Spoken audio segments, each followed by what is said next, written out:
गाउँछ गीत यो रियालिटी सो सबै नेपाल र नेपालीको साझा सो हुनेछ र गाउँछ गीतले 3 करोड नेपाली जनताको प्रतिनिधित्व गर्नेछ। विदेशमा बस्ने नेपालीहरूले यो कार्यक्रममा सहभागी हुन पनि पाउनेछन्। म हरि शर्माजीलाई तपाईहरु सबैले उहाँको एउटा मिहिनेत अथक प्रयासले एउटा रियालिटी सो उहाँले बाहिर ल्याउनु भएको छ। उहाँको टिमले सबैले उहाँलाई ताली बजाएर अभिनन्दन गर्दैछ। हरि शर्माजी हरिजीको एउटा सपना छ। आजको कार्यक्रमका प्रमुख अतिथि नेपाली गीत र संगीतका अत्यन्त सम्मानित व्यक्तित्व, हामी सबैले जानेको बुझेर मानेको व्यक्तित्व दीपक जङ्गमजीलाई तपाईहरु सबैले ताली बजाएर अभिनन्दन गर्नुहोस्। एकदम असल मान्छे, राम्रो मान्छे, सफल मान्छे, यहाँ मनको आसिन धेरै क्षेत्रका गीत र संगीतलाई माया गर्ने, गीत र संगीतका पारखी हुनुहुन्छ। म सबैलाई एकमुष्ट अभिनन्दन गर्न चाहन्छु र आदरणीय गीतकार र नेपालको कुशल प्रशासकको रूपमा परिचित युवराज अधिकारीलाई पनि तपाईले सबैले ताली बजाएर अभिनन्दन गरिदिनुहोस्।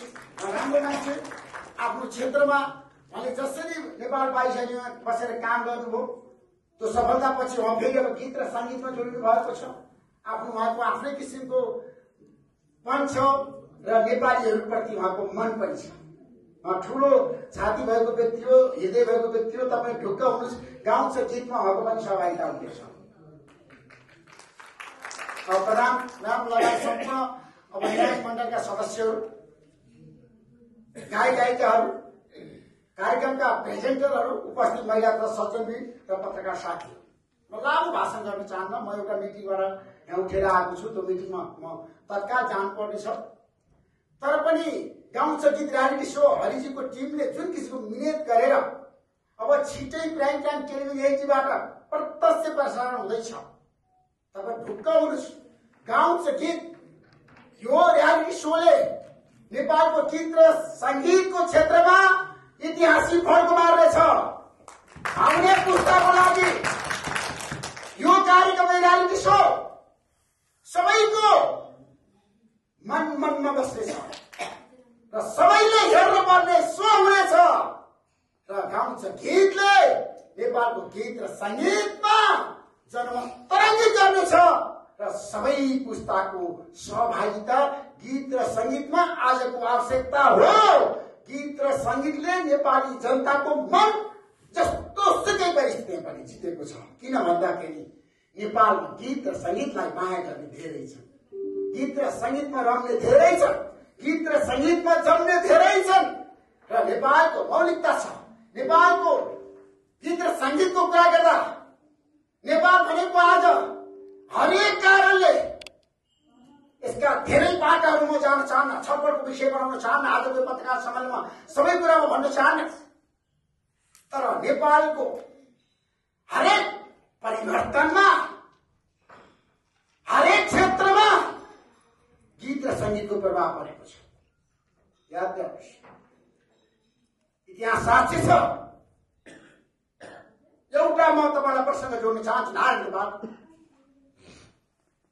2047 सालमा कृष्ण प्रसाद भट्टराई प्रधानमन्त्री हुनुहुन्थ्यो।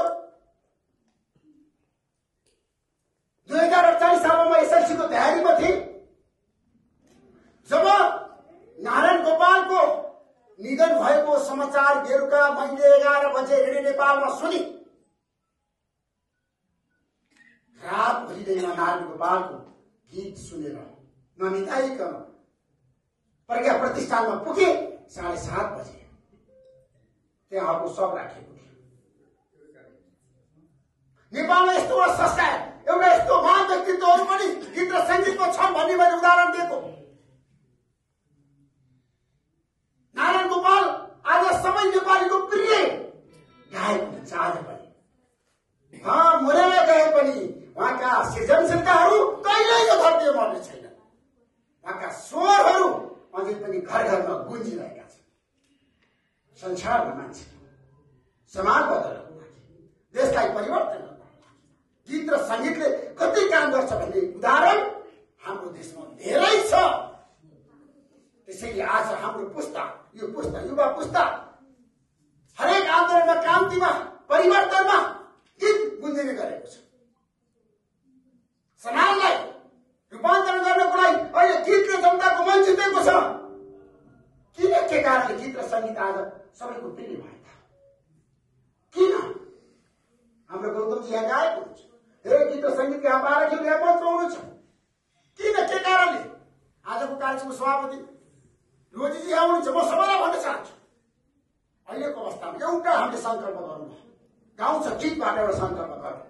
असम्भव संसारमा केही छैन। संसार बदल्ने मानव जातिले हो, संसार बदल्ने गीत र सङ्गीतले हो,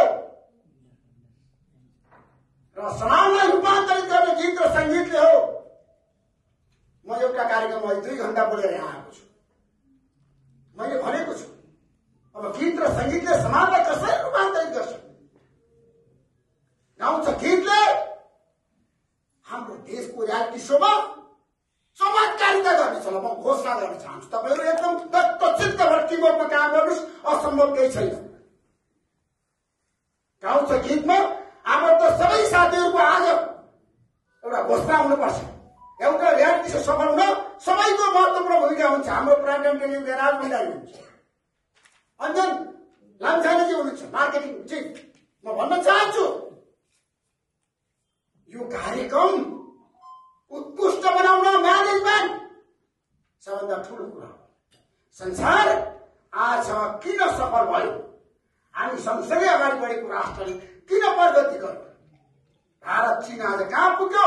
म्यानेजमेन्ट स्किलमा पोख्त भएको कारण। काम गर्ने उनीहरूको तौर तरिका डेलिभरी दिन सक्ने क्षमता भएको कारणले गर्दाखेरि आज विश्वमा रेकर्ड काम गरेको छ। असम्भव केही छैन। त्यसैले नेपाली गीतका पारखीहरूलाई म भन्न चाहन्छु, गीत र सङ्गीतमा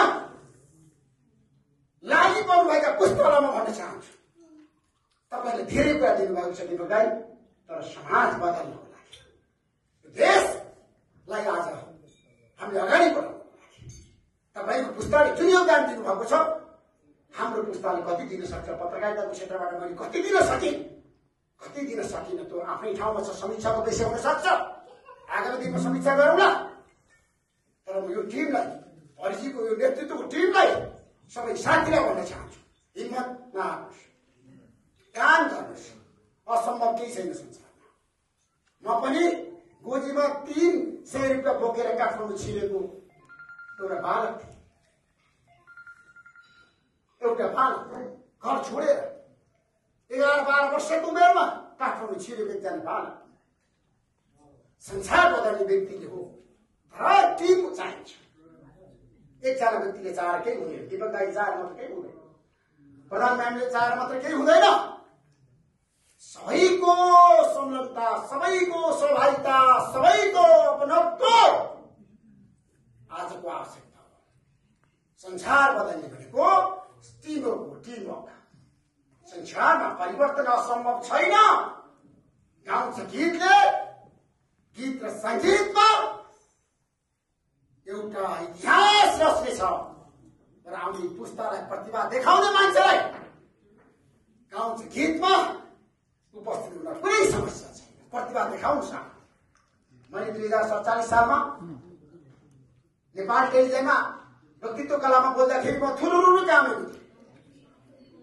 पहिलो वक्ता म थिएँ। देशभरिको व्यक्तित्व कलामा स्कुलबाट जनप्रदानमा म भाग लिएको थिएँ। पहिलो वक्ता म थिएँ। मलाई 3 मिनट बोल्न दियो।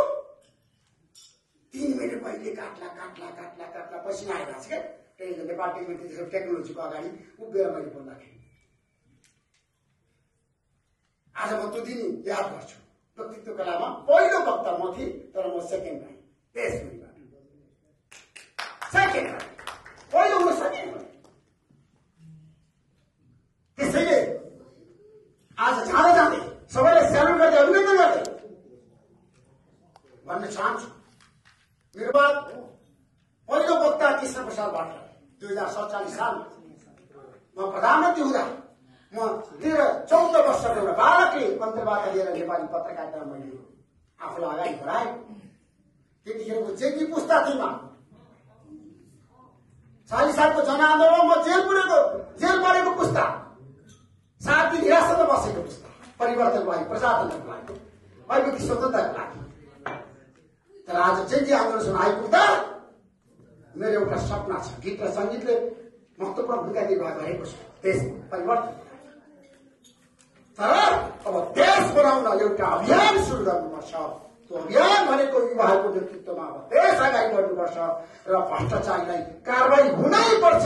र मेरो एउटा सपना छ, देशको विकास भनेको भ्रष्टाचारीलाई जबसम्म कारवाही हुन सक्दैन देशमा विकास असम्भव। तर गीत र संगीतमा चाहिँ सम्भव छ। त्यति भन्दै यहाँबाट बिदा हुन्छ। हस्त नमस्कार।